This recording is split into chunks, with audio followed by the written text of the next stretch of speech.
Hey guys, tonight we're going to take a sleepy little journey into the past, back to the 1950 seconds. A time when the new year wasn't just about fireworks, confetti, or countdowns like we have now. No, this was a simpler time.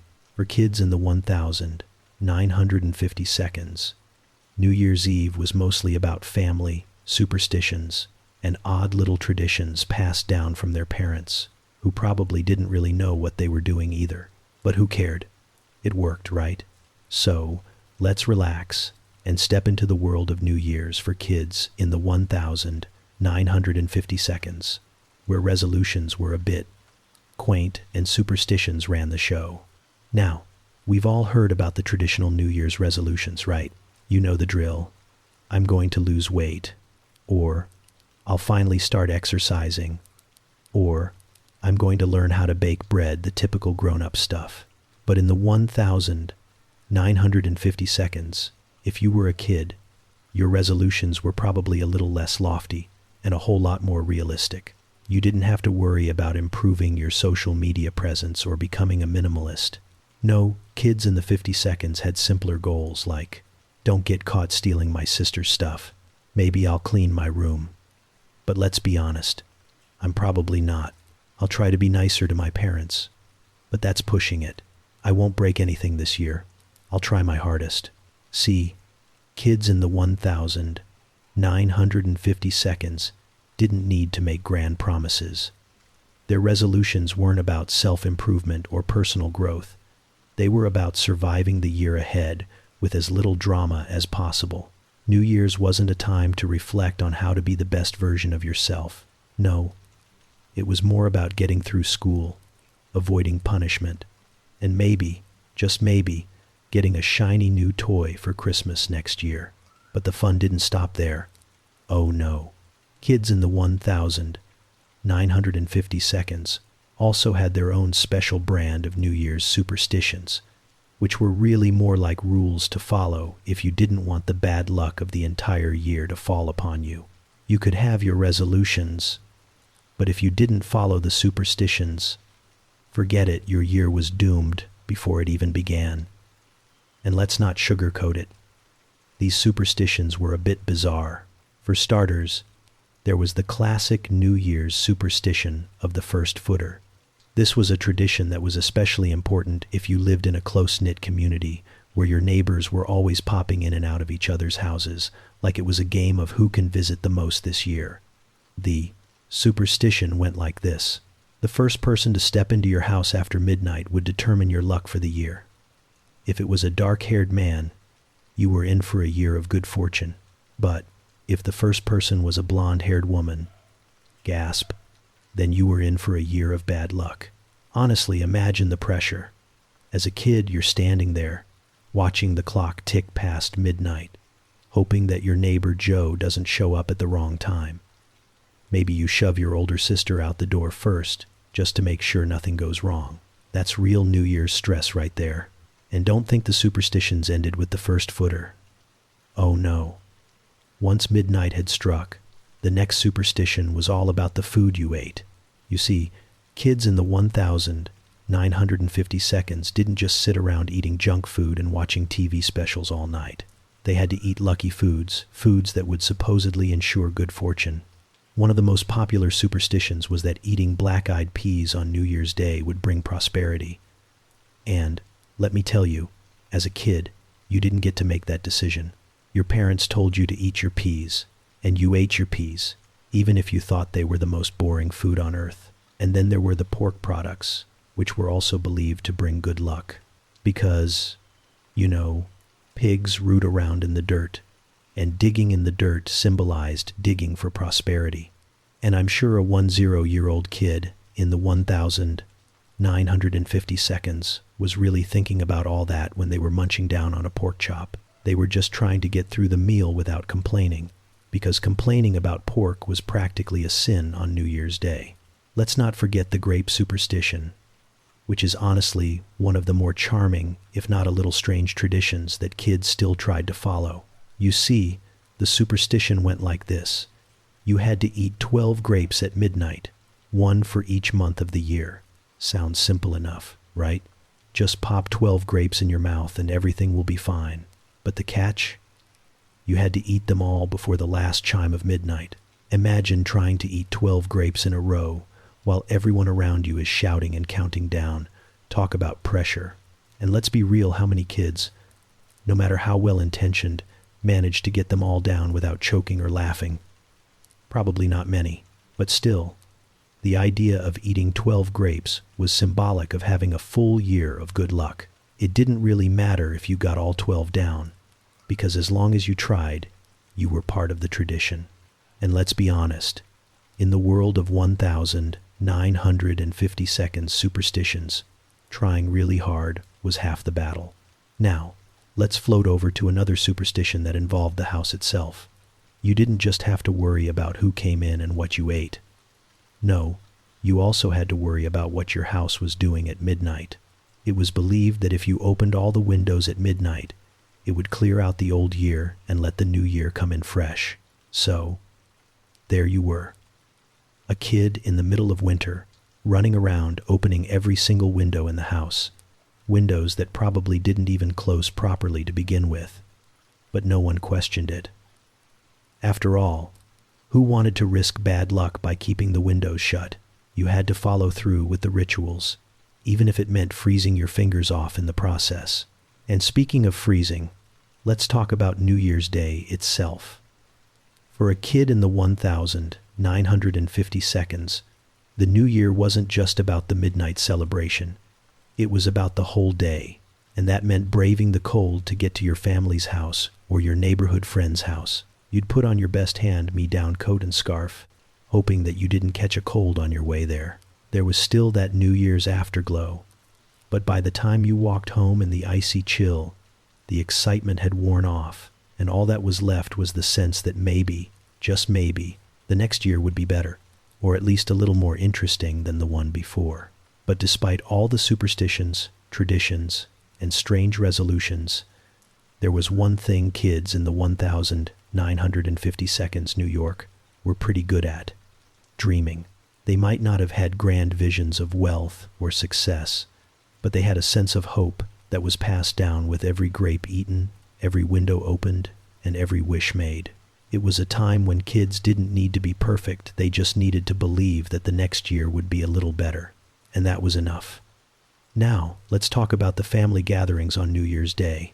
While the kids were preoccupied with superstitions and trying to get down 12 grapes before midnight, the family was probably getting ready for a big meal. For 1,950 seconds families, meals weren't just about eating, they were also about making memories.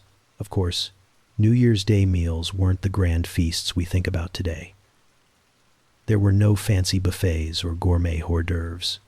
No. The New Year's Day meal was a time for simple comfort and togetherness. Kids weren't worrying about what Instagram foodies were posting or whether their meal prep was Instagram worthy. They were just happy to have a big plate of pork, lentils, and cornbread, and that was enough. But don't get too excited about the food, it was all tied to superstitions. After all, you had to eat the right foods or risk bad luck following you into the year. The pork was for prosperity because pigs dig in the dirt, and apparently, digging means you'll find treasure or something. The lentils, they were for wealth, like little edible coins on your plate, just waiting to bring you good fortune. And then there was the ritual of passing the pork. Maybe your family had an actual pork roast on New Year's Day. The tradition said that whoever was at the head of the table should carve the first slice.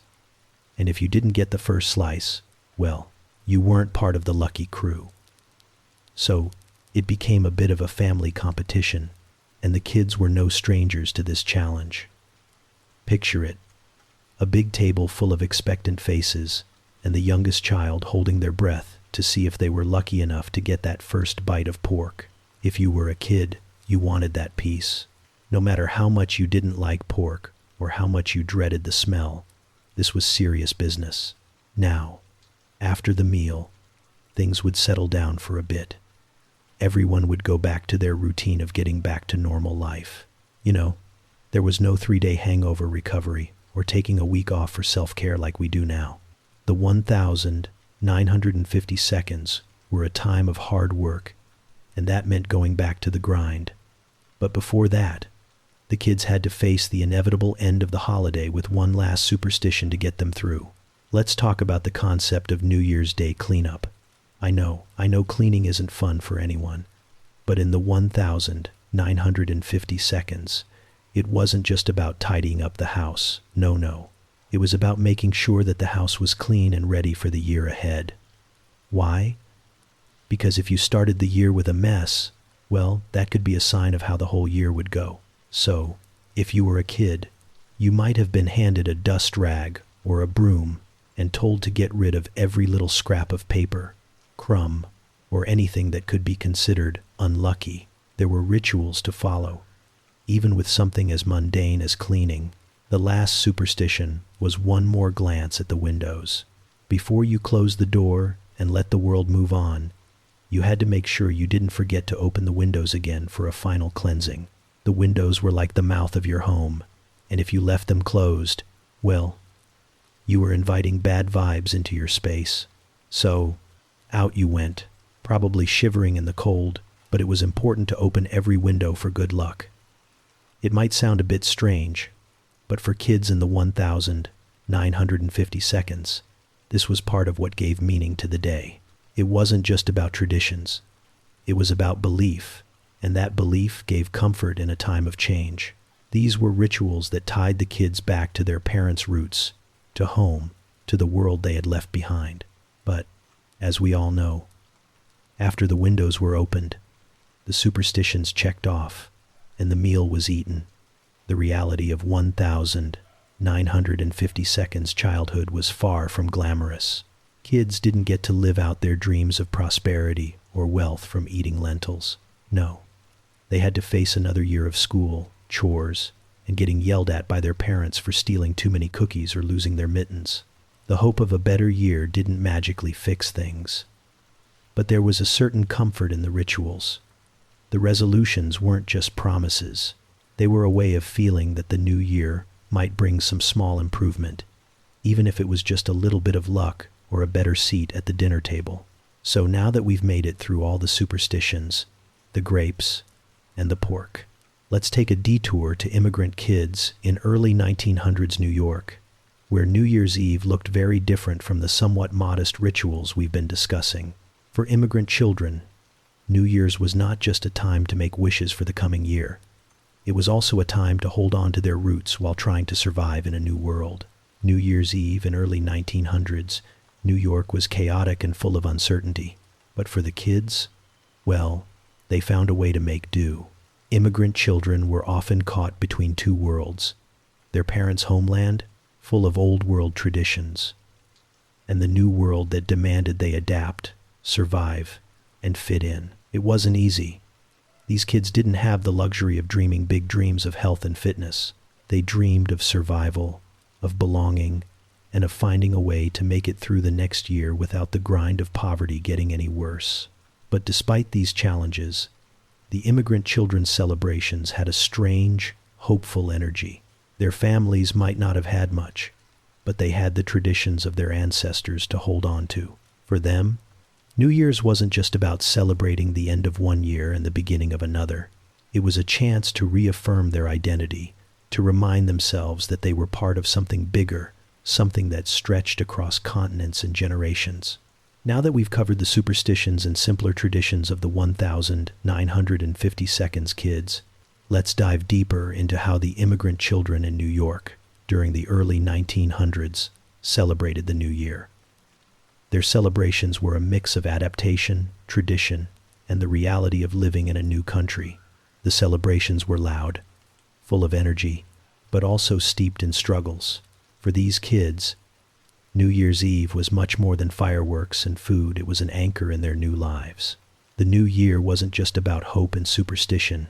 It was a chance to survive another year, adjust, and somehow find a way to thrive in the chaos of New York City. Imagine it. Immigrants from places like Italy, Poland, Russia, and Ireland, all squeezed into tiny apartments in neighborhoods like Lower East Side, trying to preserve the old world customs while navigating the fast-paced life of one of the world's most bustling cities. New York in the early 1900s was louder than the fireworks, louder than the street vendors. It was alive with energy. But what did it mean for a child to celebrate New Year's in a neighborhood that was both foreign and familiar? For one, the first thing that was probably on their mind wasn't the New Year's Eve party that wasn't their reality. Their parents, who had probably endured a long and arduous journey to the U.S., were more focused on surviving than throwing lavish celebrations. But the children, well, they were just trying to make sense of it all. The celebrations would often start with the family meal, where kids helped prepare a humble but hearty New Year's dinner. Much like the 1,952nd traditions we discussed earlier, these meals were filled with simple, symbolic foods: lentils for wealth and prosperity, pork for good fortune, and cabbage, because why not, for good luck. But the food wasn't the highlight of the evening. It was more about the rituals and customs that tied them to their families and their old world heritage. After the meal, the children were often treated to a bit of superstition and magic, a chance to believe that something better was coming. Whether it was making sure the first person to enter the house after midnight was the right person, or making sure every window in the house was opened to let the old year out, these traditions were about more than just customs. They were about hope, and for immigrant kids, that hope wasn't just about wealth or success. It was about survival. Survival, especially in immigrant neighborhoods, meant something different. For these kids, the new year was a time of renewal. It wasn't just about New Year's resolutions that were forgotten by February. No, their resolutions were simple and very much childlike. Things like, "I'll try not to lose my mittens this year," or "I'll try not to fight with my little brother so much." Resolutions were rooted in the small, the tangible, and the personal. These kids weren't thinking about becoming the next Nobel laureate or getting a college degree. They were thinking about making it to the next year, staying healthy, and keeping their families together. And that was enough. Then there were the games. Oh yes, while the adults were busy with New Year's Eve rituals, the kids found their own ways to celebrate. Their New Year's wasn't full of glamorous balls or fancy parties. It was full of improvised fun. They'd play games like penny toss, where you throw old pennies into a corner and try to get them into a small bucket, or even hide and seek in the tight alleyways or between the rows of closely packed homes. These were simple games, but for the kids, they were the essence of the celebration. These little games gave them a sense of ownership over their own celebrations, even if they didn't have the luxuries of wealthy New York families. The streets, as we know, were never quiet in New York, especially on New Year's Eve. As midnight approached, the banging of pots, the hooting of horns, and the shouts of kids filled the air. The entire neighborhood would be alive, not necessarily with a sense of happiness, but with a sense of communal chaos. The sounds of firecrackers and street vendors echoed around the corners as people gathered to celebrate and mark the end of one year and the beginning of the next. And even though these immigrant children were living in a city that was full of strangers, there was something comforting in knowing that their neighbors, just like them, were celebrating in their own way. For the immigrant children, though, it was often a bit of a contradiction. They were children of the American dream, but they were also the children of a world that had left them behind. Europe, Asia, Latin America. They were, in essence, trying to blend two worlds. Their parents brought with them the customs and traditions of the old world, and the children were trying to make sense of it all. They celebrated in New York, but they also celebrated the things they left behind. So, as the fireworks began to fade and the first glimmers of New Year's Day came to life, these immigrant kids would have slowly wound down their celebrations, but with a certain quiet pride in the rituals they had followed. They might not have had the luxury of fancy parties, but their celebrations had been full of hope, superstition, and family tradition, things that gave them a sense of belonging in a city that was constantly changing. The next morning, after the hangover of New Year's Eve wore off, the kids were back to their usual routines: school, chores, and the mundane grind of daily life. But the magic of New Year's lingered. The new year meant another chance to start fresh, And even though it was more about survival than big dreams, those little acts of superstition, the windows opened, the first footing rituals, the food provided something for the kids to hold on to. For them, it wasn't about huge expectations, but about small moments of joy that made everything feel a little better. And yes, the same superstitions followed them year after year. Even as the 1,950 seconds rolled around and kids had television sets and chewing gum, those New Year's Eve traditions from the immigrant experience stuck with them. Maybe it was a sense of nostalgia, or maybe it was just the way they felt connected to their families and their roots. No matter how much time passed or how the world changed, those rituals remained a part of their identity. Even as the New York skyline changed and became the glittering metropolis it is today, these kids carried their heritage with them. Even if they didn't fully understand all the meanings behind the superstitions and traditions, New Year's Eve, for them, wasn't about grand celebrations or fancy gifts. It was about belonging, about hope, and about keeping traditions alive. It was a night where they could dream, if only for a few moments, that maybe, just maybe, the new year would be a little better than the last. By the time the new year had begun and the echoes of firecrackers and midnight cheers faded away, these immigrant families were back to business as usual. The parents went back to their jobs in factories, stores, or kitchens, while the children trudged off to school and played in the streets. The honeymoon phase of New Year's didn't last long, but the hope it brought lingered. The resolutions, however modest, still had meaning. For the children, it wasn't about big promises like learning to play the violin or becoming president. It was about little victories, being able to help your parents more, learning English faster, and maybe finding a new friend in a neighborhood that was so packed with immigrants from all over the world that it felt like a small country within a country. But here's the real kicker. For the kids in early 1900s New York, New Year's Eve didn't just mark the passage of time. It marked a shift that told them, whether they understood it or not, that they were part of something much bigger than their own immediate struggles. They were part of a city, a melting pot of cultures that would shape them and their futures. In this city, tradition was a way to survive, to stay grounded while everything around you was changing. It was a way of holding on to something old, something that made you feel connected to your roots, even while you tried to make your way through the chaos of the American dream. The immigrant children of New York knew that life wasn't about big fireworks and glamorous celebrations. It was about grabbing whatever small bits of luck you could and hoping for a better year, even if it was just about getting through the next day without losing your mittens or getting in trouble at school. And maybe, just maybe, that's something we can all still relate to today. After all, at the end of the day, New Year's Eve is about hope. It's about looking ahead, not with big, impossible goals, but with a quiet belief that maybe, just maybe, the next year will be a little kinder, a little easier, and a little full of more joy, even if that joy is just found in a grape or two, or in the safety of your family, or in the comfort of your own familiar rituals.